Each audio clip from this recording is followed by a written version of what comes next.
Ngayon, dahil natapos na nating i-vlog yung mga pagkaing malabon, dito naman tayo sa kakaibang prutas. Nakita nyo to?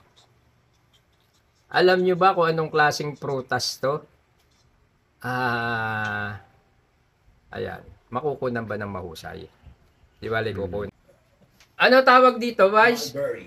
Mulberry. Napaka Imported fruits. mahal na prutas. Wala sa Pilipinas yan. Ano eh. Tingnan natin ha. Smuggle dyan, di dumaan sa customs. Ipapakita namin sa inyo mamaya yung puno. Bihira ito, bihira nakakaalam. Pero ang tamis nito. Ano lasa? Ayan. Tingnan natin ha. Pero, andito pa rin tayo sa Eat Pilipinas. Ayan o. Tingnan natin to. Hindi siya matamis ngayon. Yung black color. May natikman ako matamis eh. Yung black color. Ito medyo may asim eh. Ito, Ayan, black na black ha.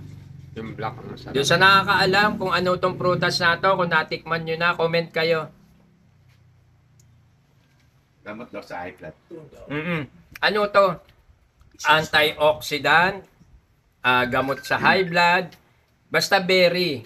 Talagang Lahat ng malaki. berry. Lahat ng berry na prutas, malaki ang ambag sa medisina. No? So masarap. And papakita ko sa inyo mamaya yung puno na lang. So ganun, para doon sa siya nga pala, wag niyong kalimutan sana. Pa.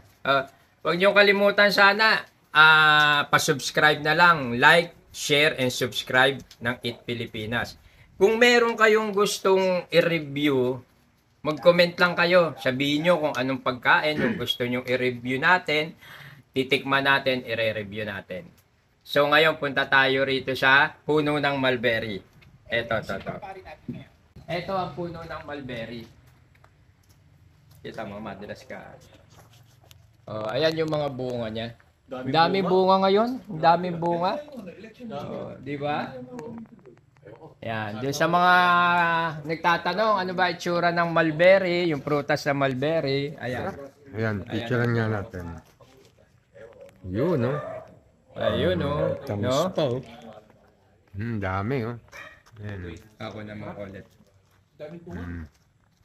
Ayan, para sa mga followers, ano lang, paki-subscribe, like, and share. And then, again, kung may gusto kayong ipa-food review sa atin, prutas man yan, o pagkain, kung ano man, mag-comment lang kayo, i-review natin.